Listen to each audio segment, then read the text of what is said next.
are we going to get going? Yes, I think we should. Cool. Well, in that case, I'll leave you to do the introduction this time, because I think when you do the introductions, more people download our podcast. So, for some Hello, reason. everyone. Welcome to the iSphere. My name is Joy. And I'm I. Welcome to our 4th episode. Yeah, 4th episode, season 4th 2. episode of the year, yeah. And today we're going to be talking about The Last of Us episode 3. We are now Specifically at the episode Last 3. of Us podcast. This is... Oh, I know. Well, to be honest, like, it's definitely something you could talk about until the end of time. It's like, so far, it's been incredible. In a way, like, we did obviously talk about episode 1 when it came out, and both of us were kind of gushing over it. And I think it deserves its praise. I think, like, all 3 episodes so far have, like, really knocked out the park. Like, all of them have been great. And interestingly, the Last of Us is apparently one of like the only shows in HBO history that has become more and more popular per each episode released. Normally there's a drop off, but they're actually getting more and more popular. And I reckon it will probably continue into the 4th episode. We might be seeing like one of the best kind of TV shows being made of all time. And I know that that's really easy to say when you're like part of it, and people were saying it about Game of Thrones, but like, I don't know, every single episode's been an absolute banger, and I feel like the 1 hour 20 runtime of each episode has really helped it, because I'd say that's digestible. You know, it's not like you're going to the cinema to sit in your ass for like 3 hours. That was a big, like, I remember, I'm going to sound absolutely ancient here, I remember when I was younger, the average runtime for a lot of films was an hour and 20 minutes. Yeah. And it wasn't just like kids stuff, it was like the standard an hour and 20 minutes. And then it started getting into the Marvel Cinematic Universe, and suddenly you're watching 3 hours of explosions. And I think there's a lot of that. And that's just the side film before you watch the main one that you actually want, so you get all the references. Yeah. So yeah, I have a lot to say about it from a writing standpoint, but also just the really interesting way it's been received.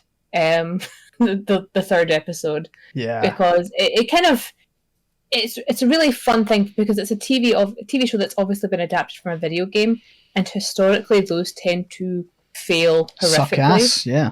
And this has been going from strength to strength in a way that is respectful of the source material. Although there are some people who have been debating that. And we will be discussing that, unfortunately, because that's been a huge part of the blowback this episode has had.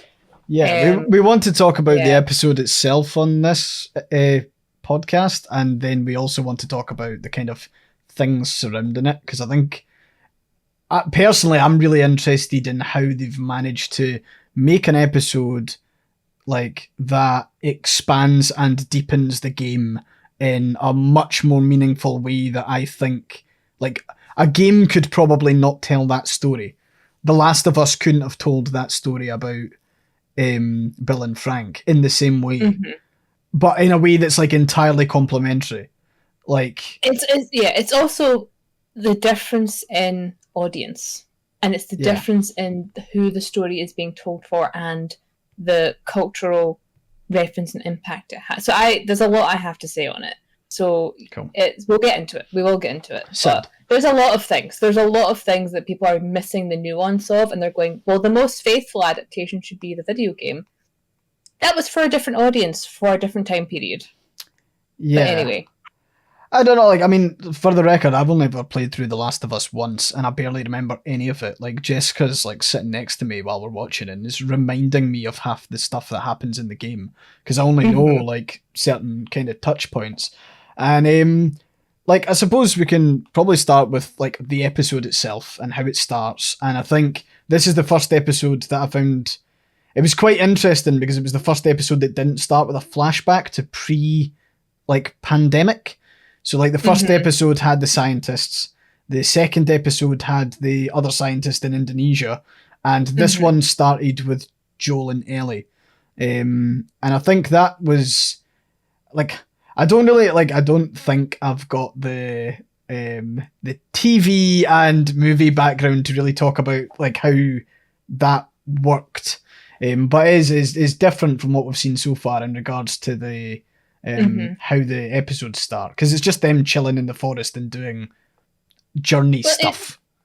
It's been ways of building exposition without being too heavy-handed with it. Yeah. And then this episode, if you'd started with another flashback, it would have been, oh, it's more exposition, people would get bored. Whereas if you start with the third chapter being, like, here they are, here's the continuation of the last time you saw them. And it opens with a very frank and honest moment between Ellie and Joel, and she turns to him, and he's obviously upset because Tess is dead. Lost Tess. And Ellie has a very much moment of, you think she's going to apologise, but what she actually does is she grounds you in the moment, and she says, you can't hold me responsible for something that's not my fault. Stop being a little bitch, basically. Yeah. And it really grounds you in the moment of, oh, this is the reality of what they're dealing with. This is, Joel's obviously nursing his grief and some other things as well, but he also has to take care of someone who's still essentially a child, but a child who is aware enough to know, hey, that wasn't actually my fault. Yeah, I mean, it was really good, like, characterization, and again, like, it's funny, because obviously, like, The Last of Us, Ellie's a pretty strong character anyway, but I think it's quite nice to also see that it almost avoids the kind of tropes of like the child internalizing all the guilt, and we then get that kind of like mini plot of them like kind of dealing with it. I quite liked it, and of course, like, it was funny on the second rewatch that you made me do, tears streaming down my face, before we did this. I remember the start of that episode, the Joel and Ellie stuff being a lot shorter than what it was. But it was actually the start of it's quite long with Joel and Ellie, because they're walking, they go into like the kind of hut where Joel scavenges for some weapons that he's left behind, and Ellie stabs the infected in the head that's like trapped under the rubble. But then you've got more of them walking, and there's like the plane, and they have a discussion about being in the plane, and then they come across the bodies that have been basically left to rot, and there's skulls and stuff left over from when people were evacuated and then got gunned down. So, so like it's that done really takes well. the pacing's done well. But like, I mean, I'd say all of that takes place in about 15 minutes, but it like in my mind before going into the rewatch, I thought it was way shorter. I thought we got like 5 minutes with Joel and Ellie, and then we were on to the kind of Bill story. And it was kind of nice, like, that Joel and Ellie's story are kind of like bookends of this episode as well. Because you get Joel and Ellie at the end too, where it's like, it completely brings you up to kind of like modern day. Yeah, it really does. Like, it's I always say it, the pacing in the show has been great so far. It's really concise, but it also spares nothing. So there's a fantastic kind of economy of screenwriting going on, where it's been pulled back to the bare bones, but the bare bones are the best. Yeah. And it's really kind of like another TV show, a lesser TV show, would have spent 40 minutes doing the walk through the forest, and Ellie telling Joel to get over himself and to stop blaming her for it's done with, they know the priority of the episodes, they know the priority of the story they're trying to tell within each episode, and I think them having an hour and 20 minutes really lets them do that, because it gives them room to have a full arc. Yeah, because it's very hard to have a satisfying arc in about 40 minutes. Yeah. Some mediums can do it very well, but with something as deep and rich as the world that The Last of Us already has, you do have to give it time. But you also, it's knowing the right amount of time to give to something. And I've been watching it with kind of like awe from a storytelling standpoint. Like, how are you doing? Like, how are you getting to you can be so precise with it? It's so tight in terms of its story. I mean, one of it's interesting watching this episode in particular. I found myself like thinking of like ways you could make the episode worse. It was like, I'm so glad they did it the way that they did it, because a lesser TV show would have done this like a completely different way. And it was just like interesting, like just key scenes going through it. I was like, they've made it that way because it's so much tighter. And to be honest, we'll talk about this as we kind of go through it. But yes, we after a scene with Joel and Ellie, we get like a solid bit with them, and then it cuts to the bodies that Joel and Ellie are looking at. It kind of reverts back to the kind of days of the start of the infection, and it's the people being loaded onto the trucks. And you think that you're going to get a flashback even that revolves entirely around who the people in the body, like whose bodies they were. But instead it cuts to Bill, who's in a basement with cameras, calling people New World Order bastards, and is like basically hiding as the soldiers go and like clear the houses and make sure no one's in them. Absolute doomer prepper who survives everyone by being a paranoid bastard. But then he was right. And I think they played his character really well. One of my favorite lines is, you think you and your paranoia, you think the government's Nazis, and his response is, they are Nazis. Like, it's done very well. Yeah, he's actually been proven right to some degree. But it's done in a way that you're like, of course he's been proven right in this situation. And I think for a lot of people, like, just drawing parallels between our own experience of the pandemic, it's like, oh yeah, the government will leave the weakest of us to die. Like, speaking as a disabled person who's immunocompromised, I have watched the entire of COVID unfold. Like, oh, people in charge really don't care.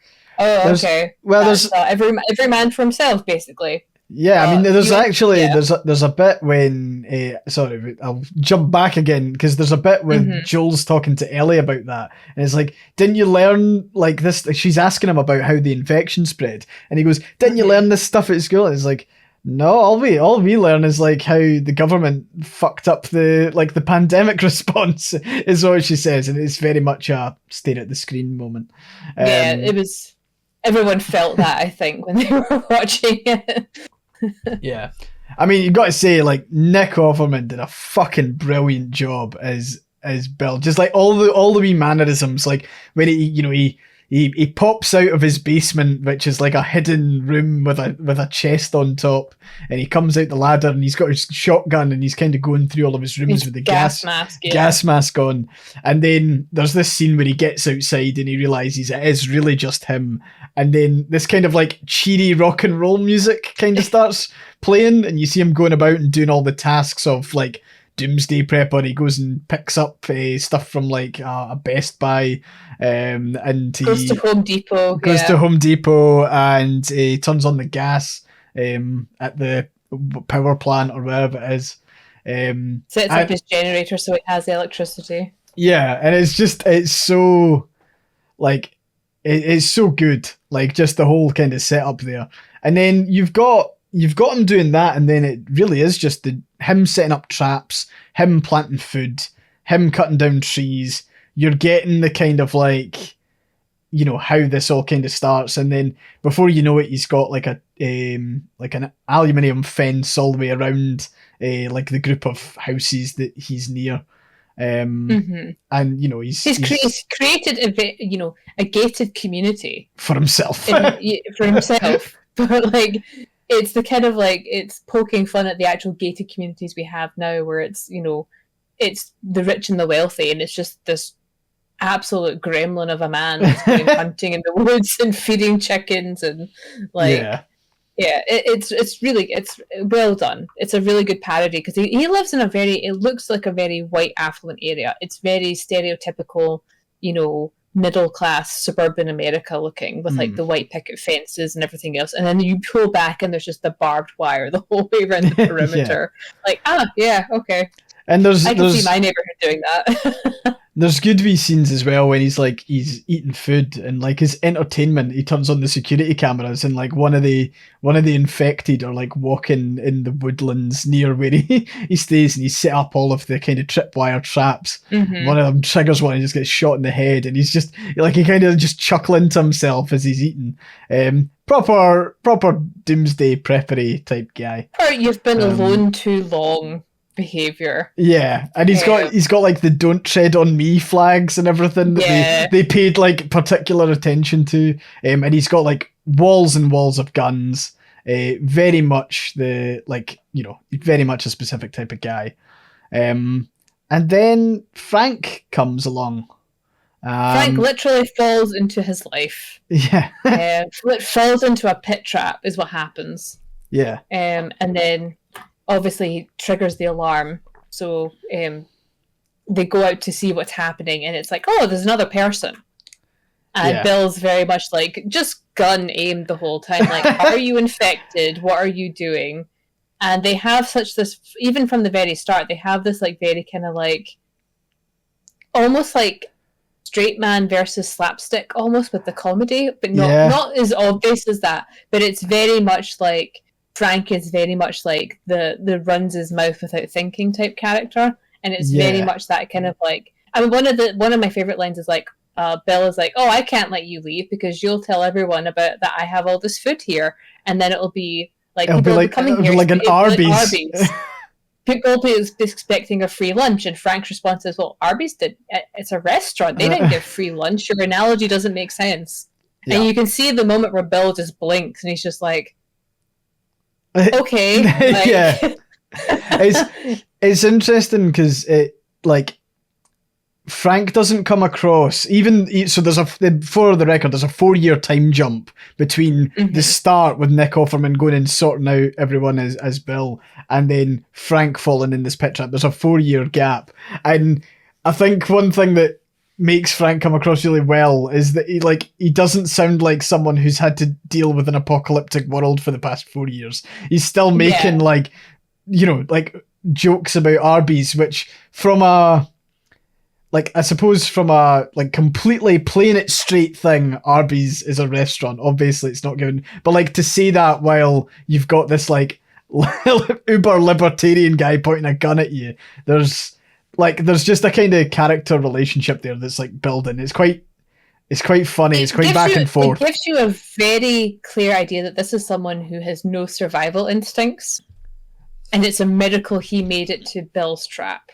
And then you have Bill, who is all survival, but you have Frank just opens his mouth and nonsense comes out, and it's like stuff that is silly, and you're going, if you said that to any other soldier, they would just shoot you. Yeah. but you get Bill, who's just kind of like hasn't seen a human being for 4 years and is like, okay, I guess this is happening. Like this is like it's almost like he's almost grateful to have like this nonsensical person that's got the survival instincts of a chocolate tea kettle land into his life. And I think it's a really good way that they did their characters, and how they embody like what Frank represents and what Bill represents, and it does grow more and more, and they've done it really well. And I like that. I like that they end up kind of balancing each other a little bit as well, because like I would say that Frank didn't strike me as someone who would be at all interested in like survival, but then he kind of like when he starts to stay with Bill, obviously he kind of learns a lot of this just by existing around him. Just osmosis. Yeah, pretty much. But yeah, after that initial meet, Bill puts a ladder down and brings Frank out the pit, and then offers him kind of shelter for the evening before he heads on to Boston. And Frank goes for a shower, and you've got this like pretty good scene. There's like a couple of lines in that scene where like Bill goes and like puts clothes on the bed for him, and you've got Frank showering behind a door, and you can see that Bill's kind of like a little bit anxious, a little bit like interested at the same time. So he shouts, and you've got Frank basically just casually replying, "Oh, can I have 5 more minutes, and there's a bit where Bill goes, "It's fine," and then he realizes he's not being loud enough, and he goes, "It's fine." And it, like, just again, that kind of dynamic's quite fun. And then Bill cooks him dinner. Bill cooks Frank dinner. And you get even more characterization with Bill, where it turns out that he's not just super survival, he's also a very talented chef. He knows what drink to pair with rabbit. That's a bit that is kind of highlighted by Frank. He goes, you know what to pair with rabbit, and he goes, yeah, I don't look like the type. Yeah, and like, yeah, I think there's bits there that's just quite good. It's the subtle characterization that you're not being beat over the head with. It would be very easy to portray Bill as a complete knucklehead who's just guns the whole way. Yeah. And he is to some degree. He's obviously a gun enthusiast, but he does actually have deeper character, and it's not just brought out by Frank. It does exist, but it is nurtured by Frank, which is such a wonderful way of, like, kind of, as the Blur Lights is saying in the chat, the rituals are intricate. They are. Like, when I'm just thinking, like, Frank's face when Bill brings out this, like, incredible, almost like, I kind of got a little bit of, like, Michelin starness from the dish because of how it was, like, how it was served, and you had how it was presented. Like, you had those, like, fried, like, kind of half fried, half roasted potatoes. The ones that you see, like, really, really professional restaurants do. Yeah. And they look so, like, delicate. And, like, Frank's just sitting there. I think he actually says, "What the fuck? How do you eat like this?" Because he wants to. Yeah. And that's a wonderful thing about it as well. It's, it's a piece of Bill that gets enhanced by Frank. It's finding small joys to hang on to. And for Bill, it's taking pride in the fact that his food looks like it's been prepared by a Michelin star chef. He is doing it. He is taking care of himself. It's not just like man eating leather strips of meat in bunker. It's like he's worked out a way to have something sustainable but also nice. Yeah. But he's also missing that niceness in other aspects of his life that Frank makes him really aware of. Yeah. And then you've got this section where Frank goes, "Oh, I guess I'll be going now." But then he sees the piano that Bill has, and tries to play him some music, and he's fucking atrocious. Like, Frank can't sing at all, and then, like, Bill kind of steps in because he doesn't want Frank butchering the song that he likes. And then plays it, and you get this kind of tender moment where Frank asks him, "Oh, so, like, what girl are you playing that for? Like, who are you thinking of?" And Bill kind of goes, there's no girl." And then I think they kiss right away from that. Yeah. Frank kind of leans in and kisses him, and then tells him to shower. And then you've got the scene with them in bed. Yeah. Which is like, and it's a very kind of human moment between them. Yeah. It's not necessarily sexy. It's very awkward. But it is that kind of, like, one person may not have realized they are gay or bisexual until this point in time, but they've also not had human contact for 4 years. Yeah, and the first person they meet, they're suddenly in bed. Yeah, Blue Lights is absolutely nailing it in chat. It was like such a soft scene. Like, it was done really well. It was like the humanness of it. Like, Nick Offerman comes in with a towel, and he's just like, "Well, here I am." Yeah, it was very vulnerable. It was very, very vulnerable, and it was very kind of. It wasn't that the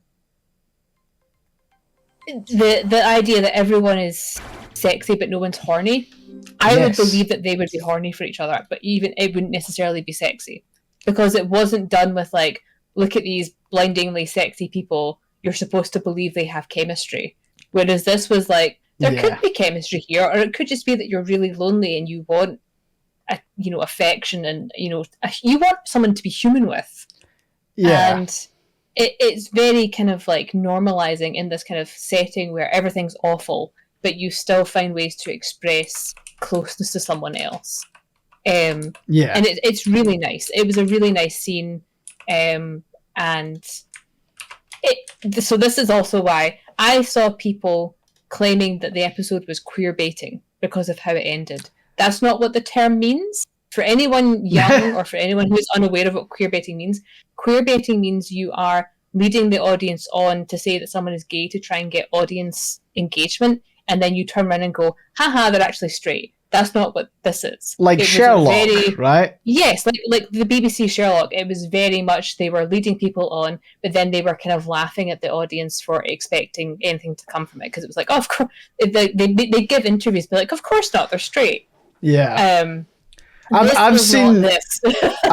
I saw several bad takes on this, and obviously you've got your kind of usual suspects who are going to hate any sort of like, you know, gay romance. But I did see someone come out with they hated the idea that they took a subtle queer backstory and turned it into like a TV award-winning episode, which I don't know how that's rationalized, unless it's like some sort of like gatekeeping. Maybe they're just like jealous that their little story that they know of is now kind of more mainstream. I don't know. Which is weird, because, you know, fandom as a whole has been screaming for mainstream representation for years, and then when we do get it, it's never good enough because it doesn't meet your standards. So to say, oh well, they took a very subtle gay story and turned it into a TV award-winning one, and that's bad. Like, are you for real? This paves the way for showrunners to go, actually, yeah, we can do this. We can be explicit with this. It doesn't have to be subtle. Yeah. And I don't know if it's because I just grew up in a generation where, like, Legend of Korra was revolutionary for my generation, because you had two characters of the same sex allowed to hold hands on television. Oof. That's what I grew up with. That is the time I'm coming from, and it's not that far away. Yeah, you know, I'm not ancient, despite what Tumblr thinks I'm not. Like, and it's that kind of people complaining about having mainstream representation instead of having it be subtle. Yeah, what are you on? What level of privilege are you coming from that you would rather have it be background and subtle? Yeah. And to have it be something that's so tender and so real and handled with absolutely the utmost of respect. Yeah. Like, it's weird how you've got, like, obviously you've got this solid wall of people who are just going to be dicks because it's a gay romance story. But then you've got, like, just really weird, it's almost like internal fights that are, you know, like people are saying that it's queer baiting, or people who say that, oh, I can't believe it's been made into this big thing. It's like, I don't know. Some people can never be happy, I suppose. I'm never happy, but that's the truth of all fandom. Like, you'll have people that complain about every aspect of something. Yeah. It's like, okay, make your own thing. Yeah. You do it perfect, you know? Yeah, so we have this scene, and like there's a bit of joking from Frank, which is like, oh, I don't just. It's he basically says something along the lines of, I don't just fuck for food. I'm gonna stay here for a bit longer, and then you get a time. You get like, from this really, really tender moment, you have them in the middle of like a couple's argument, as Frank storms out the house because Bill's being super survivalist about resources and doesn't want Frank to like decorate the street. Yes. And like, you know, I think it's like 3 years later, the time jump. It's a very real couples argument, and it was so nice to see, because you could see the growth that had taken place in Bill, because he's having this, you know, moment of just like, he's wanting to blow up at Frank, and you can tell he physically takes a breath, and you see him do mindful breathing, which he's obviously learned from Frank. Yeah. He's just like he just takes a breath, and he's like, okay, like, let's practice conflict resolution. Let's have a healthy discussion over this, instead of me just yelling at you about wasting resources and you yelling at me about being joyless. There's a bit where so Frank gets up in his face and is pointing at Bill, and he's like, and don't say resource management. Which I thought was quite funny, because it's like, I don't know. I was thinking there was some of the stuff throughout the episode where and that actually speaks to the bit from Joel and Ellie at the start where she's talking about how he got like the scar. And he's talking about, he's like, oh well, someone shot at me and missed, and he's like, oh, did you shoot back? He's like, yeah, I shot back and missed. And I thought that was a joke about the video game. I thought that was a joke about, like, you know, you totally fucking up like aiming in a video game, for example, because he goes, happens more often than you think.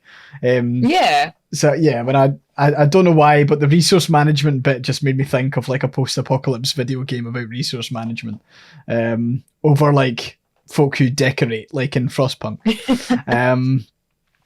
Yeah, but like I thought, like that scene's good, and then is the jump from there to so they have this spat, and Frank says, I want to make the place look nice for people. And he's like, because I've invited some. And then you get the scene with Joel and Tess, who've arrived. Young Joel and Tess. Yeah, young Joel and Tess. And you can see that Bill is not happy about having anyone join the, come into the gated community. Yeah. But, and they do have a very frank discussion. Like, there's that, you know, it's very obvious that Frank and Tess set this whole thing up. Yeah. It's the two people that are kind of going, we need allies, we need friends that we can trade for and stuff like that. And you have Bill and Joel, like, they are the two sides of the same coin. And but Joel has slightly better manners. But it's like, when Bill pulls the gun on him and Joel is just unfazed, he's just like, listen, if Tess brought people into our situation like this, I'd be pissed off too. But here's the thing, we can trade. I can make it so that you can protect Frank for the rest of your lives. Yeah. And it's a really nice scene. It's a really well kind of like, it shows you the parallels between them, and it kind of shows the character that Joel's going to grow into slightly. And I like so like on that bit, I think Joel lists off like two things that they can like trade. He's like, we've got books, we've got machine parts, and then he goes, and get that gun out my face, and he makes it, and it's a good bit of, you know, Joel's unfazed, and is probably meeting Bill more on that kind of like survivalist terms. I'd say the two of them are probably a bit more pragmatic than Frank and Tess are. Like, you know, Frank and Tess are obviously that, like, they were the ones that came up with the radio system, like the 80s and the, like, you know, the code for 80s and 70s music. And I also thought it was quite interesting that, like, Bill kind of learns stuff from Joel in that scene as well. Because, like, you think obviously Bill's this kind of like hardened survivor, but he's not been far enough outside the community that he's built to actually experience what it's like. And Joel warns him about raiders. And says, look, raiders are going to come. You know, Fedra, the kind of post-apocalyptic government, aren't going to come here. But raiders will. And, you know, that fence isn't going to do anything. And then you get another time jump, and there's just, like, they've turned the fence into just, like, 3 cars piled up on top of each other for, like, the whole way round. You know, they've, like, improved the defences pretty significantly. And I don't know how long that time jump is, but you then get the strawberry scene, where you get the strawberry scene, which is very lovely. It's very, very tender. And it's one of those little moments where you realize that it's, you know, survivalism is all well and good, but you cannot let the small things die with that. Because there's this very tendency in a lot of survivalist media to be the bare bones of everything. And to a degree, that will happen. But as we know from history and from our current own experiences, people still create happiness. People still find community. People will create these things, even when you try to stop them from doing it. Yeah. And Frank is very much so Bill is the means of living. Frank is the reason for living. And it's that idea of you can't just have survivalism, you have to have a reason beyond just survive. Yeah. And it's the strawberries is lovely because you have Bill legitimately breaks down when he sees strawberries. Yeah. And they have this lovely moment too where it's like, oh yeah, I traded one of your guns for the strawberries. And you can see the moment flicker in Bill's eyes like, Bill went, what? Which Which gun? gun? And Frank's response is, one of the little ones, it's fine. He has no idea about guns beyond, point it at people and shoot. But like, it's even at that moment, like even after Bill has that moment of panic, it's still worth it to him because they get to have strawberries in a time where people have been turned into fungus infected zombies, and they are, for all intents and purposes, the last two people on Earth a lot of the time. Yeah, I think like that scene in particular shows the kind of massive change in Bill over the years. I think it's like it's a really good way to, like, Bill wouldn't have fucking traded a gun for anything, like, right back at the start. So it's like, it's a kind of, I feel like it does a really good job at kind of like grounding you at like where both of the characters are at, as well as like, like Bill's kind of ongoing conversion into being like, I think Bill recognized that Frank has obviously put a lot of effort into growing the strawberries for him as well. And I think that kind of, like, he wants to make Frank happy, so is happy that the strawberries are there. I think he did like the strawberries himself, but I think there was also an element of, like, he wants to make Frank happy, and that's why he's overjoyed at the strawberries, as well as being overjoyed at getting to eat strawberries. It's Frank, if that makes showing sense. It's Frank showing survival skills. So you're seeing that Frank can grow vegetables, he can grow fruit, he's learned from Bill. And you also have Bill who's learned from Frank that you do actually have to stop and appreciate getting to eat a sweet treat. Yeah. Like, it's literally just so nice and just so... It's a human moment again. The whole episode is just so human. One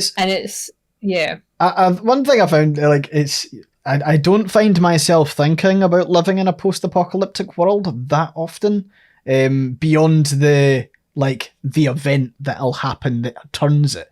But like, imagine being like 10 years into an apocalypse and you fucking find strawberry seeds. Like, it was probably the first time I've actually thought, I was like, that would actually be fucking surreal. Like, oh wow, I can actually like have strawberries again. I don't know. It's just, it was a nice moment for the two characters, and it was also kind of like that would actually be a really fucking big deal. It's the small things. It really puts the emphasis on it being such small things that make life worth living. Yeah. And it's for me, as a disabled person again who's gone through this pandemic, it's been very much like people are like, oh yeah, can you imagine being in a end of the world situation for 10 years? We're 3 years into COVID, and I'm sitting here going, and it's going to be another, for me at least, as an immunocompromised person, it's going to be a while longer before things go back to normal, if they ever do, for me. And for me, it's finding the small joys and things that make it bearable. It's, friends that will mask up to come see you. Yeah. Instead of just being left behind. Yeah. It's stuff like, you're able to get like a nice treat from your delivery service because this thing that was out of stock because of the supply thing is, all the shortages, you can now get these things again. You can't get them as often, but you can still get them. And like, as an author as well, cannot recommend launching a book series at the start of a global pandemic because you run out of paper for everything. Yeah. So for me, it's been small mercies of seeing paper come back on the market because it means I can print books. But it's just like, you don't think of, like, a lot of people don't think of books as luxuries. For a lot of people, they are. And for me, it was like kind of like seeing that reflected in them. Like, they have a rare resource that is precious and it is not necessary to survival, but it is nice. Yeah. And I fully empathize with that. Yeah, and in a post-apocalyptic world, books would be a fucking luxury because it'd be the first thing that gets burned for heat and all the rest of it. For fuel, you'd be using it for hygiene reasons. Wiping your arse, all that good stuff. But yeah, like, I think, that's a really good scene. And then the next one is they get attacked. Yeah? Yes. They do get attacked, yeah. Which, to be fair, I got a fucking good chuckle out of. There is something kind of hilarious about, like, Bill's traps, like, just, like, going to town on the people that are trying to assault this gated community. It's like, you know, I think obviously the attack is that like it kind of, you know, for the majority of the episode so far, it's been this kind of like pushback against Bill's survival instincts. In a kind of way that's like, oh, you need to understand it, like decoration and all that. And then there's the harsh reality of raiders are trying to break into the gated community. Bill is standing in the middle of the street sniping people, while his traps are like setting people on fire Just and all the rest of it. people down. It's like it's almost comical. Genius. Oh, Engineering genius. It's almost comical how some of the traps are like going off though. So you end up kind of laughing. And then I thought it was quite interesting that Bill only gets shot when Frank goes out into the street, because Bill's already well out of bed and well aware of the attack before Frank gets up. Frank wakes up because a bullet comes through the window or something like that. Yes. But, you know, Bill's already out there kind of taking the fight to them. And I just found it interesting that obviously Frank doesn't really know what to do in this situation, so just grabs a pistol and kind of hopes for the best and runs outside. And he calls to Bill, and I think when Bill turns around to check on Frank, that's when he gets shot. He does, yeah. And you've then got... I don't really know what happens to the rest of the raiders, but I'm guessing they're well and truly fucked. Like, they're all on fire. Yeah. They've just been napalmed. They're all pretty gubbed. And you've then got this scene where you think that Bill's gonna die. And he's kind of he gets put on the dining table, and he's telling Frank, he's like, look, I've written like a guide for you basically on like what to do. And you know, I think I was kind of impressed with how cool Frank was in that scene. Like they didn't write Frank as being overly concerned or panicking. He was really actually cool as a cucumber. I can't believe I just said that. He was really calm. Like he wasn't panicking whatsoever, and he was just kind of like, yeah, keep talking to me. I'm just gonna treat this. I'll pour alcohol in the wound, like that kind of stuff. He was very much in that kind of the adrenaline he'd surpassed panic and had gone to the calm space necessary to help someone. Yeah, and you would not expect it of him given his previous characterizations.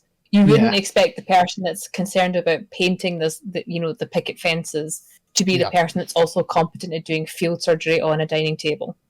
Yeah. And it really shows you how much he has actually learned from Bill.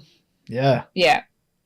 Nah, it's a good scene. And then we have what I think is probably the best juxtaposition in scenes, because it then cuts, I think it actually advances 10 years after that, and you see someone sitting in a wheelchair and you go, right, so Bill was shot through the stomach, it might hit his spine, you know, he might be in the wheelchair, but it turns out it's Frank in the wheelchair. And I think I don't know, I think Maybe I'm drawing way too much attention to it and trying to pretend it's something it's not, but I thought that was quite a good like transition where you are absolutely like, obviously for those of us who've played the games and know what happens, we know it's probably not Bill, but I think the difference between like Frank being in a position of almost like caring strength, like doing his best to help Bill who's lying on the table, to then do that kind of 180 where it's actually Frank that's needing the help now. You know, Bill's really strong. And I think like this scene hurts for like a couple of reasons. Because like we're getting into like the really sad bit as well. But like I think Frank is struggling to paint. He's in too much pain and he doesn't have great control of his hands. And I think you kind of see, like, this is before the other scene, but like you can see him, he's kind of close to like not appreciating life on account of he's not able to do much. Yes. which is frustrating It's for him. for those who've not seen it, it's implied he either has, some form of cancer, MS, or ALS, which is Yeah, debilitating. He's obviously in a lot of pain. Even sitting in the chair causes him pain.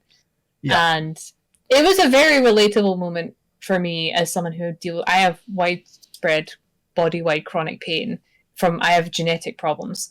And I remember watching that and thinking, oh, they're going this route. Okay, this is going to be hard to watch. yeah. And But yeah. of course there's the bit where like Bill walks up and like obviously you can see that Frank's kind of struggling, but he kind of gives him a cheeky wink, and they've aged up Bill throughout this because they are 10 years older, and just a really nice bit about this scene is obviously Bill watering the plants and watering the flowers. It's like something that Bill would not have wasted the water on like at all. Yeah. But he does it so naturally. It's kind of like daily routine, and it conveys daily routine. Obviously, we're only seeing like this almost vertical slice of life from like their day-to-day interactions. But you can probably see that at some point Bill went, we can use the resources to water the flowers. I think domestic life. Yeah. It's very domestic. It's very homely. It's, this person who went from, we can't waste even paint. And, paint's not as valuable as water. And he's like, we can't waste paint for fences, to he's watering, I think it's mums of all things, that are notoriously for dying as soon as they get slightly dehydrated.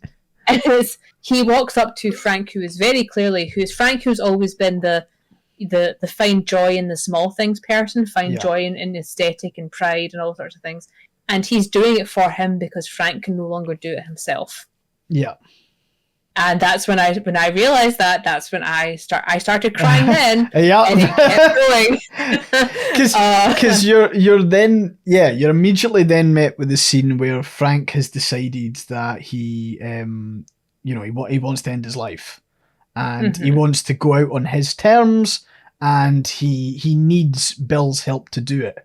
And I don't know why, but I think I didn't start going when he was watering the plants, but the moment I saw Bill sitting on the couch having to listen to Frank tell him that that's what he wanted, that was fucking tough. And then Frank kind of plans out the last day for them. And they're gonna go for a walk, they're gonna go to the boutique, they're gonna pick out rings, they're gonna pick out outfits, they're gonna get married, they're gonna have a nice dinner, and then they're gonna basically mix the pills that Frank's been taking into his wine, and then they'll go to bed and Frank will die in Bill's arms, right? And then you get what I can only call the montage, the worst montage ever, because it's got fucking classical music playing over the top of it that I don't even want to remember it. I'm just off of watching it again, and it's such a nice, well done scene. You don't see it. There's no voice. There's no voiceover. You don't hear it. You just see them interacting. And then, because it's the last day, and and they know, you're crying at this point. But I thought it was handled really well in regards to the majority of the tears had stopped when you got to the dinner table again for the final bit. And I think, this is back to when I was saying that a worse TV show, if you wanted to make the episode worse, you could have just made it an absolute tear fest the entire way through. You could have had the music keep going, but instead you actually have this moment where the dinner that they cook is the same dinner as the one from when they first met. They drink the same drink with the meal, and then they have a separate kind of wine. And you also get you kind of get that bit of banter,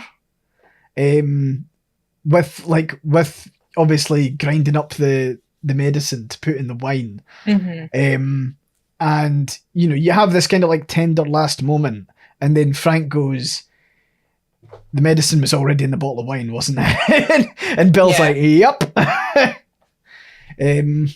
I don't know, like people like I've seen some other pushback against the episode, like as a kind of I don't know what the trope's called. Is it kill your gaze? Bury your gaze. Bury your gaze. Sorry, not kill your gaze. Bury your gaze. Like people said it was that. But it is not that. It's not. I cannot stress enough. It is not that. This is bury your gaze. It is trauma porn for trauma's sake. It is to kill the gay character off, usually for a reason. In the romance genre, it used to be done with a lot of the bisexual polyamorous stuff. You kill off one of the trio so that the main true pairing could stay. And it was bury your gaze was always done for shock value. It was always done to inflict pain. It was to kill off a token character. These were not token characters. They were not killed off for shock value. These were gay men who survived an apocalypse into old age. Yeah. They're fucking old by the end of it. They chose the means by which they left the world. Mm-hmm. That is not bury your gaze. They were not killed for shock value. If you cannot see how this was referencing to like the AIDS crisis and everything else, it's two men surviving a pandemic. It's two gay men surviving a pandemic into old age. Yeah.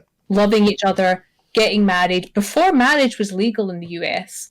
Yeah. And then opting to die together, which was something, if society was still intact at that time, they would have been denied. Yeah. It is not bury your gaze at all, and I will fight anyone who says it is. Yeah. It's interesting. Starry Sky, you've mentioned a point there. You said you think it would have been nice for Bill to survive, but understand how they changed the story. It made sense. And I'm going to say I disagree with that. I think the way they changed it actually made the episode, and to be honest, it could have been a pretty happy inclusion in the game as well. I think the Bill that you meet in the Last of Us game has suffered that loss and become incredibly jaded by it and reverted back to, like, obviously the Bill in the game is quite different from the Bill that we see in the episode in the TV series. But I think, like, again, this is back to how could they have made this worse? They could have had Bill survive, and Joel and Ellie at the end of the episode could have met this jaded as fuck Bill that's went back to, like, pure survival because he's got nothing else to kind of stick around for or be happy for. Yeah. I am so glad that they actually allowed them to both go out, because I think Bill's, like, mechanical use in the narrative is a car battery. And I think you get the car battery whether or not, as we've seen in the TV show, you get that whether or not Bill's alive or not. To some extent, Bluer Lights, it might have hurt more if he did live. And to be honest, yeah, I can see the argument made for that. At the same time, though, I think that maybe would have ran the risk of slipping into the kind of bury your gaze a little bit, just because it's like, all you're using Bill for there is like the emotional tragedy of losing someone that he's been with since 4 years into I think they were together for 16 years. 16 years. Yeah. So. And it's a different, it's also the time frame when the game was written and the world, the society that we had then is very different from the cultural experiences we have now and what we need from our media. And I would argue that The Last of Us are aware of the fact that we do not need tragedy for tragedy's sake. I would argue that they know that we do not need pain for pain's sake. They are telling painful stories, but they are not doing it needlessly to just inflict psychological damage to their audience. It's not grim, dark media. I would actually argue that The Last of Us and the TV show is much more hopeful than the game, because that's what we need as a society now, is that we need hopeful stories about survival. Yeah, I suppose it's also worth mentioning that we have had like pretty two high-level tragedies like so far. Like, obviously, Joel's daughter dying in the first episode. I know it wasn't at Mhm. the end of the episode, but obviously that's quite a heart-wrenching scene. And then you had Tess at the end of the second one. I think it was a nice change of pace. And like, I think, obviously we'll finish up with talking about the episode, but the basically after they decide they've both drank the wine, they've gone upstairs, they've shut the bedroom door, and they've opened the window, and they've laid in bed with each other. And it then, like, you don't see any of this. And Joel and Ellie come across the compound. You see immediately that the flowers haven't been cared for. Joel immediately knows that something's up. And they kind of explore the house. And this is another how they could have made this episode worse. They could have easily had Joel burst into the room and done the classic, oh, there's a dead body in here, like hand over the mouth, oh, the smell. But they didn't. There was a letter that explained, to Joel from Bill, that explained what had happened. Here's the battery, here's the armory, go and do whatever. We didn't need anything else, I don't think. We did not need to see that tragedy. We did not need to see the gore of it. We did not need the shock value. And I think a lesser show would have relied on the shock value to drive home, oh, the horrors of the apocalypse. We don't need that because we know the horrors of the apocalypse. They're called clickers and the other zombie. Like, we see those other things. And it's very, as Doom Red Shirt saying in chat, it was their dignity in their death. Yeah. Which I really appreciated. I was sobbing again at that point. Not necessarily because it was sad, but because it had been handled respectfully. Yeah. And that's not something I really expect from a lot of apocalyptic media. I usually expect it to be the world is dark and full of terror. That kind of the grim. I'm really anti-grim dark media because I don't think it's good for my mental health or a lot of other people as well. I mean, some people, it scratches the itch that they need for whatever, but I do think we do need more media that allows for dignity in these situations, and it is based on what they are choosing to show you. Yeah, and there's a weird bit of hope in this episode as well. That's obviously, it is really sad that both of them end up dying, and they dying early on account of whatever Frank has wrong with him. But at the same time, like, fucking 16 years together in an apocalypse is not too bad. If the actual apocalypse happens, I'm gonna last a week. I'm not even gonna try, because it's like it was at the start of the pandemic. I had people messaging me constantly saying, it's been no secret that a lot of people don't care about disabled lives, and the fact that we had a show where you had Frank, who had been injured, and he carried his injury into old age with him, continued to care for his partner as the partner became Bill, disabled. Bill, sorry. As Frank became more and more disabled by his illnesses, and Bill continued to care for him in an apocalyptic situation. Yeah. Height of romance for me. That was absolutely just like, holy shit. Survived pandemic.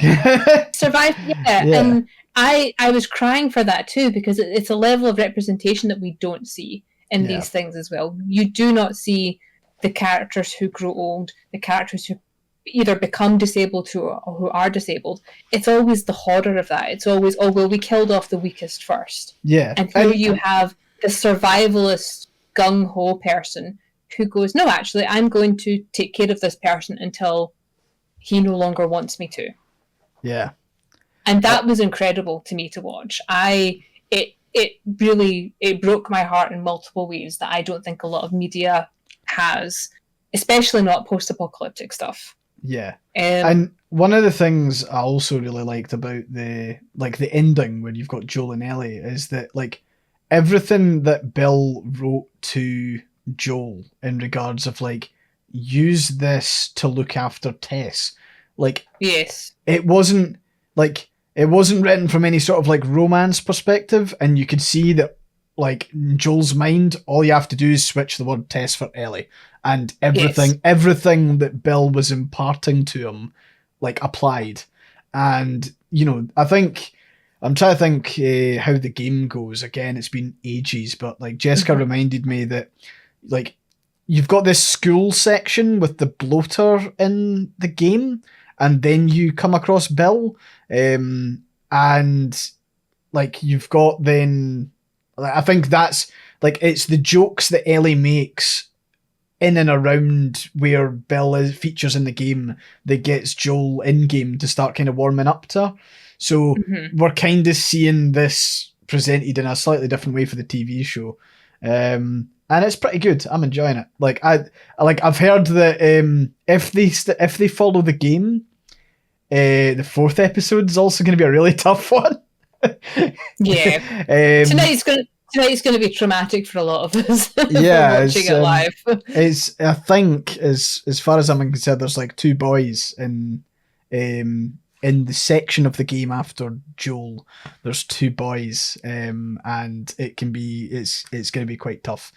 But yeah, I think like anyway, that kind of ties that episode up, just scene by scene, and it's really, to be honest, it's probably one of the best episodes of telly that I've seen in a couple of years. Like I thought it was really well done.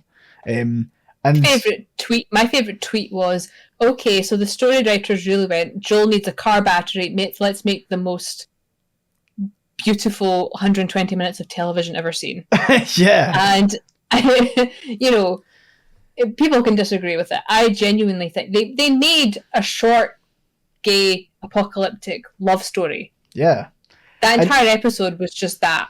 And I'm going, in what world would we have gotten that independently? Yeah. I mean, it's interesting that you have a lot of people completely missing the point of a lot of apocalyptic tales as well. Yes. You've seen some, people who would probably call themselves like deep thinkers, right, have said that, you know what The Last of Us is actually about? It's just about the zombies. Yeah. It's like, I'm sorry, but the clickers and stuff are cool, but they're like the least interesting thing about the entire narrative of The Last of Us. Like it's always if someone has to tell you how smart they are. Yeah. And it's always those people that are going, actually, I had there was one I saw an argument on Twitter, and the guy was like, actually, my IQ is something. He gave a number, and I was like, cool. That doesn't mean you're grasping what this story is trying to tell you. Yeah. Yeah. It's interesting how that kind of like just the general attitudes to episodes like this provoke in our society. I know I kind of hate phrasing things like that, but there's like to think this episode's been review bombed, right? So probably one of like from a technical standpoint, from an acting standpoint, like this episode is excellent, right? It is absolutely fantastic, and for whatever reason, people have decided to review bomb it. Now we all kind of know why they've review bombed it. They're review bombing it. But my favorite thing is all the kind of ancillary reasons that they try and like invent to be plausible ways to dislike the episode. So we've seen stuff like, oh well, it's not canon because you meet Bill in the game, right? Who cares? It's like the smallest of changes, and again, the narrative purpose of Bill is a car battery. That's it. Yeah. It reminds me of when The Witcher became popular, like The Witcher Netflix, and you had a lot of the original, like the game fans who'd never encountered fandom before. They were freaking out. Or read the books. Or read the books, yeah. They were freaking out. And it was like, it's not canon compliant. It's like, that is the point of fandom, is that fandom is not about canon compliance. And also, retellings are not about canon compliance. Retellings are about taking the story to a different angle. Yeah. Retellings are retellings. It's not a faithful step-by-step adaptation. It is, what does this story writer want to tell with this world? Yeah. And it really bugs me when it's like, oh, it's not canon compliant. I mean, who cares? Is it an excellent piece of media by itself that happens to take place in this universe? Yes. To be fair, I think it's I think what The Last of Us TV series is doing is kind of showing like the kind of excellent way that you can get a TV tie-in to a game. Like it's staying so true to like the source material, and to be honest, has given like people will play The Last of Us Part 1 PC port when it comes out in March, right? And like I think it's going to be really interesting because they will see Bill in game, right? Mm-hmm. But I reckon people will just be headcanon and that is just a pick up the car battery side of things. Yeah. It's such a nice like I'm trying to think of another video game that has a TV offshoot that's done something where like I'd be quite content to play through The Last of Us Part 1 and not encounter Bill and just find a note on the table. Like I would be cool with that. I'm not going to be stabbed in the heart over the original premise of the story. I think it was nice to see something. It was nice to see the writers of this episode take something that has, I think, a couple of collectible items and stuff associated with it in game, and just completely deepen like the relationship of two side characters. One of which we don't actually see in game. You don't see Frank at all. And it's done with respect. It is done. You can tell that they really respect the game medium, and that they actually really respect the story that the game was trying to tell. Yeah. But again, as Blur Lights has been saying in the chat as well, it's a different audience. It's a different medium. You have to adapt it and change things. But also, you're taking a story that was from a pre-pandemic time, and you are enriching it with the things that you now want to see in a world that has known that level of death and tragedy. Obviously not with zombies, but like it is done. There is no disrespect towards the canon. There is no disrespect towards the game. And people that are arguing that it is are just sticklers for, I want everything to be 100% the way I perceive the world. But to be honest, I don't think half these people are really fussed about the canon anyway. I think they're just using that as an outlet for what is basically just I don't like gay people in TV. Homophobia is being masked as it is being used to mask their homophobia.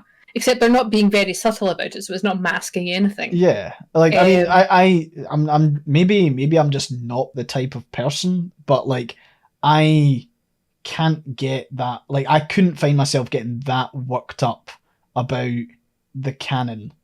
Like considering this is also an offshoot, right? Which is another thing entirely. Like, a really good comparison would be the Halo TV series, actually.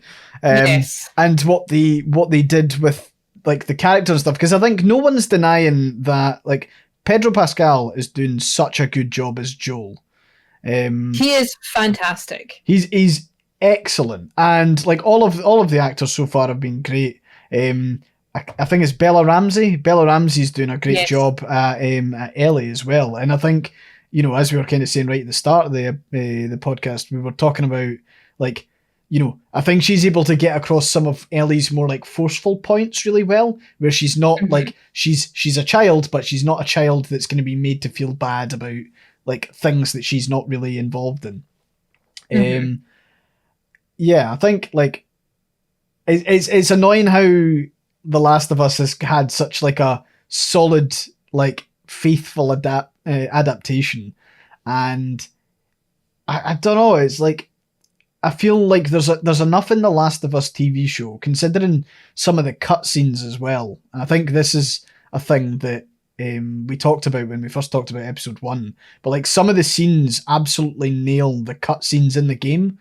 Like sure they add a little bit more or they do whatever, but like the general look of the sets and everything else feels very physical, feels very like I don't know, just feels very faithful to the game. And then you kind of look at the Halo TV series and it's like all of this was done in front of a green screen. Like, obviously there is alien planets and all the rest of it, and they did have to make things look unusual. But like, I don't know, there's just... It's like, I'm not sure if it's a lack of effort or... Yeah, HBO needs to do a Halo TV series. Like, because I don't... Like, what the hell is Paramount going to do with season 2 of Halo on the back of The Last of Us? Like, that was all a dream, guys. We're actually changing course directly because we need to. There's going to be this deep desire for more video game to TV series kind of shows. And for it to be good. And for it to be good, yeah. Because I tell you one thing, I would love to see a Bioshock done. I would love to see Bioshock made into a TV series. Oh, no. It would be so tough. It would be awful. Yeah. But, like, it's interesting, actually. Obviously, Last of Us is very much a cinematic game. Like a cinematic narrative game, you would describe it as. Bioshock and Halo are both first-person shooters, and I'm wondering how much that plays into the mix of it being difficult to do. I reckon you'd probably get. I mean, okay, I'm trying to think of all the kind of gaming media. So there was the Mortal Kombat film, right, that came out kind of recently, which, to be fair, I kind of enjoyed, but only on account of it was just good fun action schlock, which I think Mortal Kombat is. I don't play Mortal Kombat from the story. I just yeah. I'm playing it to mash X over and over again and just watch people get shit kicked out of them. Exactly. That was my experience of Mortal Kombat. And then, so Cyberpunk Edge Runners, which was not associated with the game really, but was kind of had a couple of crossover characters. That was held in pretty high regard. We obviously spoke about, we've not watched Arcane. Neither of us have watched Arcane. And then, of course, there's the Dragon Age one, which we also tried to watch, but I don't think either of us have really made any headway with it yet. There was a Dead Space anime, actually. There was a Dead Space animated film, which was actually not bad because it featured the start of the outbreak on the Ishimura, the ship, before the arrival of Isaac Clarke. And I was like, okay, that's quite clever. Because I think a lot of the people who you meet in that animated film had audio logs and stuff in the game, and that's quite good. But nothing on the scale of The Last of Us that I can remember. There was... Do you remember Quantum Break? I do, yeah. How it was it was literally half TV show, half video game. It was, yeah, that was not uncommon for a lot of kind of I remember, I'm slightly older, but I remember a lot of things, games would be that kind of format a lot of the time. I remember the old Star Wars ones with Kyle Katarn. A lot of it was live action actors. Yeah. And then you'd switch back to the pixelated shooter. Yeah. So to me, it kind of reminded me of that a little bit. Yeah. Okay. I don't think there's really anything else. I mean, Halo. Castlevania. Oh yeah, Castlevania animated. Castlevania, yeah. That's on Netflix, isn't it? It is, yeah. And people are talking about it in the chat, and there seems to be some some divide. But I think it would be if for some reason they find a way to burn the current Halo series to the ground and then start anew with to be honest, they could even take one of the short stories or one of the novels and just do a whole thing on that. It doesn't even need to necessarily involve the Master Chief or whatever. I'm trying to think what other games would be good to do for so they did the Assassin's Creed film. Aha! I knew I would get it in. I don't remember that.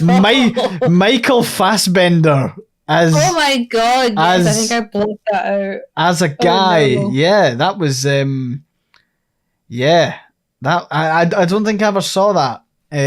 Sorry, I don't think I ever saw all of that. I think I stopped about 10 minutes in. I think I blacked it out. I think I watched it and then, I have no memory of it, but I remember Michael Fassbender's face. Oh shit! We had Prince of Persia as well with Jake Gyllenhaal. Did we? Yeah, remember. which was not great.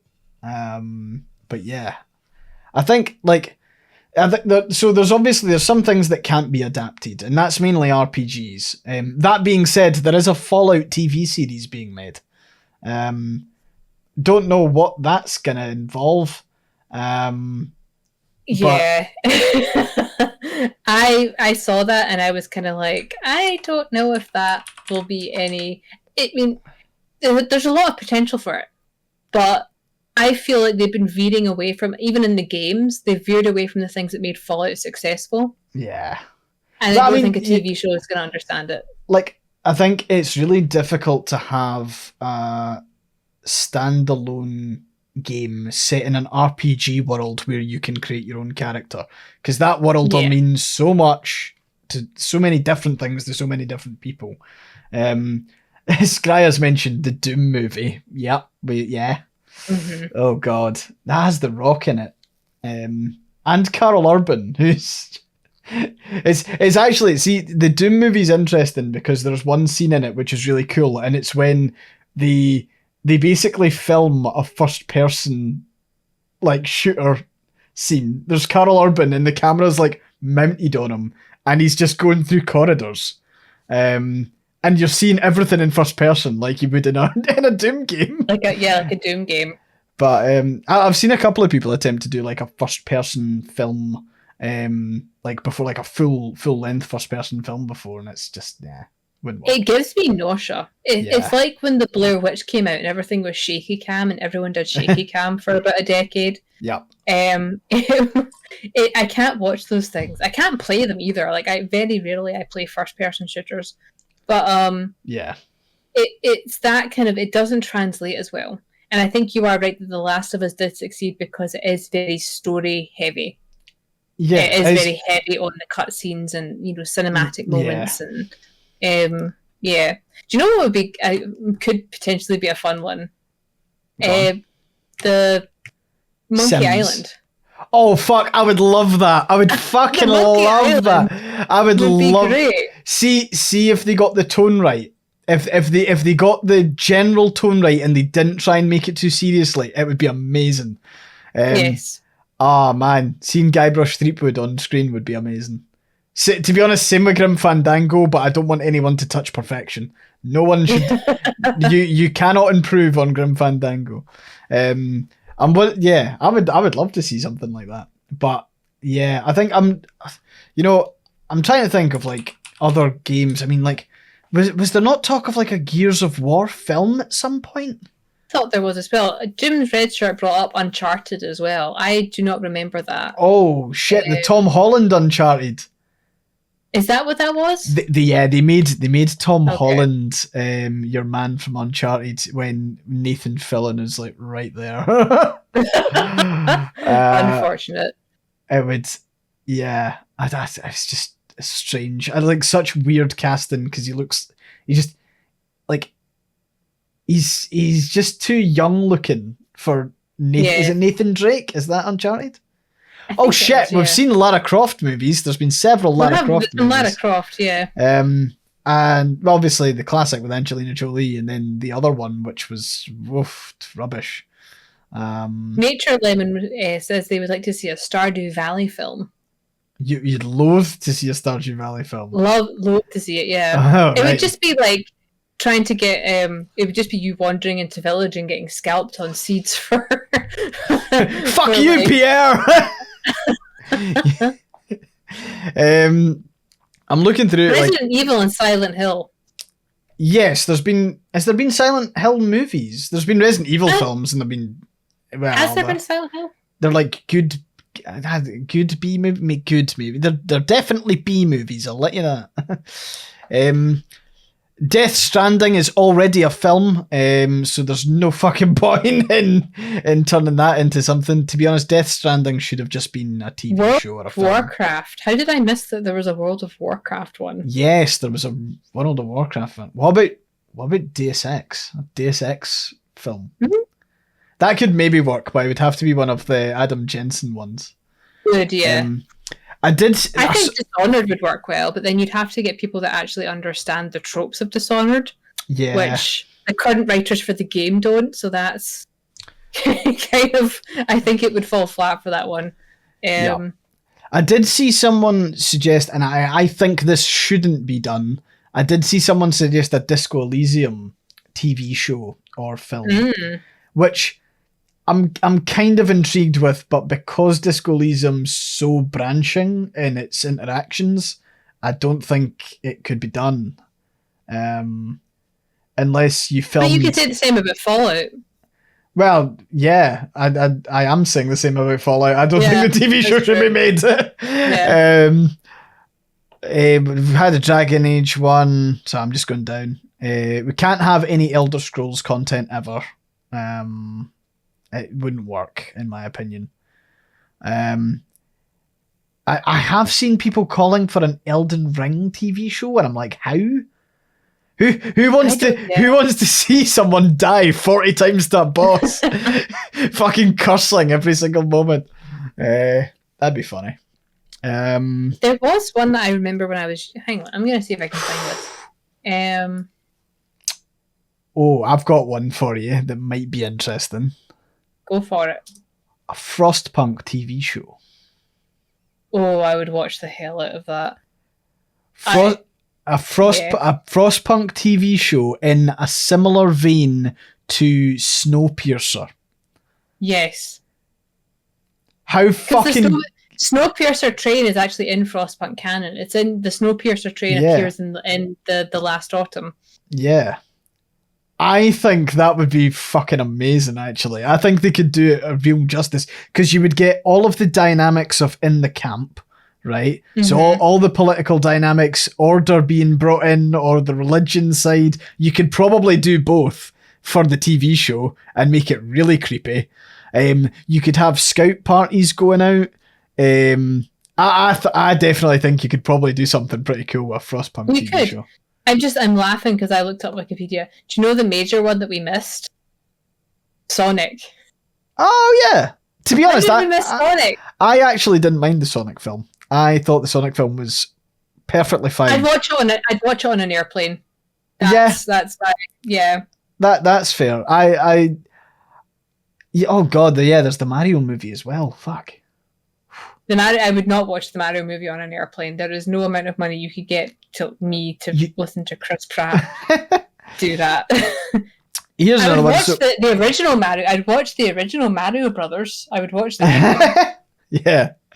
So okay, what about the new God of Wars? I think they could do a pretty good job with that. Oh yeah. I mean, well, that being said, with all the hype over Vikings and stuff, I would. Yeah. I'm wondering if there's like, I'd say God of War's probably slightly more focused on combat than Last of Us is. Yeah. And I don't think that there's much. I don't think there's much beyond that, because it's such a kind of fightery, hack. I mean, it was originally a hack and slash, and then it became I suppose a modern hack and slash. But like, I don't know.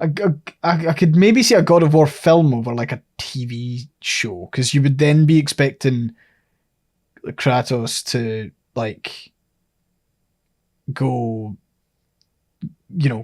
kick ass every single fucking thing. Wait, God of War had sex minigames? What? Not the modern ones, right? Not the older ones. I need to replay God of War. Not 4 and 5. Yeah, the originals. Yeah. Yeah, I'm sorry. I'm just looking down my list. Hades, nah. I don't see Hades being made into. I don't think it would be handled well. Nah. That's an interesting one. There was Heaven's Vault, which was a kind of fun game, but I've just not been able to play it because I don't know. I get to a certain point in the game each time and I go, nah, this is enough for me. I think to be honest, I actually think it's the character's walking pace that annoys me more than anything. That's fair. Here's one for you. Heavy Rain. No. Refuse. Oh, what? I am still not recovered from you subjecting me to that. Do you know what? Vampire? They could make Vampire good if they hired me. I could rewrite Vampire into a decent TV series. To be fair, I would watch that. I would 100% watch a vampire remake. Not a Heavy Rain one. David Cage can get to hell. Okay, Hollow Knight. Nah, doesn't work. Nature Lemon said Portal. I think Portal could be good. Yes, Portal 2 though, I think, right? Portal 2, yeah. Oh, here's an interesting one. What about Horizon? Now that is a kind of RPG, but I'd say it probably has some... In fact, was there not talk of a Horizon TV series? There is. Sorry, that's in pre-production at the moment. Which I hope they're watching The Last of Us very closely and going, shit, we're going to have to knock this out of the park. I don't know how they would do it though. I don't like... It would probably just be CGI to death, like, is the only thing. Oh, there was a Baldur's Gate. Baldur's Gate would be good, as Dracota's pointing out. There was a Vampire the Masquerade TV series. Don't think I've ever heard of that. I like how we're just now reading the chat and giving opinions. Well, this is the talk show part. It's the interactive part. The interactive podcast that we always say that we do. LA Noire, which is already film-like, but could, I mean, to be honest, you could probably just film gameplay and have it. Yeah. But LA Noire would actually be quite good. Trying to think what else. No Man's Sky? Oh, I don't know about that. No Man's Sky, is that not a bit too open? Might be. You could maybe do something with the Metro series. I mean, you like, so long as it was based around your kind of like Snowpiercer type. Yeah. Like, you know, you're in the Metro, you're stuck in the tunnel. How do you make a... I mean, to be honest, Snowpiercer is a fantastic series for how to write really interesting character arcs and dynamics in such a small sets, because it's just carriages on a train. You know, you can't really go broader than that. Yeah. A Plague Tales might work.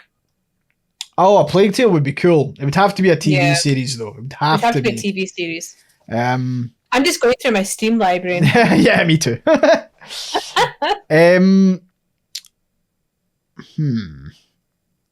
There's ones that I would love to see, but will just never be made. To be honest, I would like to see these games remastered over TV series. But Oddworld Stranger's Wrath was really good fun. That would be fun. Spyro, I feel like the only way you're going to get a Spyro type game is if it goes the way of like Sonic. Yeah. Like it would have to go that way. I tell you a TV show that I would watch the fuck out of. Power Wash Simulator. I would watch. Imagine just fucking real life power washing. You know, today we're cleaning like the dirtiest fucking. That's already on YouTube. That's already there. That exists. That would be amazing. That's half of the cleaning content on TikTok. Right. So, what else? Red Dead Redemption. Yeah. I think, yeah, but I think also tough to do. I think it would be hard to match. Yeah. The characterization that you get from playing the characters. Yeah. But I would like to see something like that, because I'm a big Red Dead fan. It's no secret that I frequently log into Red Dead just so I can look around a world that isn't currently frozen. What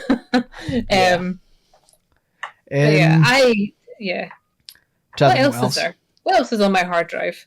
There's Soma. Soma would be good as like a kind of existential crisis like film. I feel like you could probably get a really good like philosophical film out of Soma, but it couldn't be a TV show. And to be honest, they'd probably be more on the experimental film side, because I can only imagine a couple of people would go for it.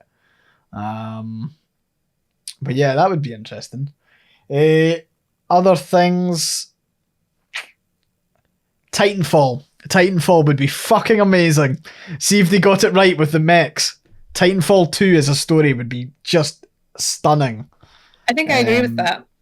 But that wouldn't, again, probably not going to happen. We can There's an dream. obscure video game called Hard to Be a God, which was I Okay. played that a lot in the early 2010s, and it's based on Russian sci-fi that was translated by a French video game company into fake Spanish Italian. So it's janky as hell. Oh, Having actually read the Russian novel, I would really love to see the premise of that, because it's the idea that you're in this kind of medieval world and you find out it was a world that was set back in time by like a nuclear disaster, and okay. you as a character are from another planet and you are there to bring them back up to speed. Right. And it's basically the idea that these people from other planets are godlike because they are more advanced because they didn't go through the disaster. It's a really interesting concept. I would like to see something like that done. Yeah, no, that's cool. The game is awful. No one buy it. It's not done well. Right, I'm looking down. See, we've not had a Crash Bandicoot film. I know he's not as popular as like Mario or Sonic, but I feel like there was a time when Crash Bandicoot had a stranglehold of PlayStation 1. Yeah, I remember one of the best Crash Bandicoot games was like, it was a kind of semi-open world one. It was, I want to say it was Crash Bandicoot. Was it Insanity, Twinsanity? Because you could also play. You could also play as Cortex, and you could also play as like Cortex's goth niece. Maybe I'm just. That sounds familiar. Yeah. It sounds like it would be. I don't know. I feel like they've got enough characters in Crash Bandicoot to do something with it. Frog Detective would be cool. Just TV episodes of Frog Detective. Firewatch as a film.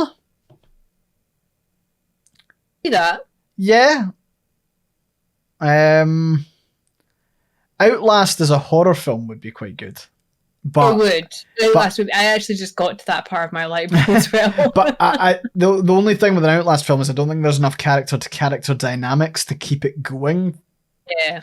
You'd have to do so much more work to get the characters into that position. Yeah. I think that's it, really. I mean, there's no other games in my library that are like doable. Just want to rewrite Vampire. To be honest, I would love to see a Joy rewrite of Vampire. I think it would be excellent. I can make that so much better. You could. Oh, here's the thing: Ancestors: The Humankind Odyssey. But I suppose that's just any sort of National Geographic. David Attenborough Geographic. David Attenborough, yeah. You know that apparently while they were developing the game, they did toy with a documentary mode that would have like had that narrative over it. Mm-hmm.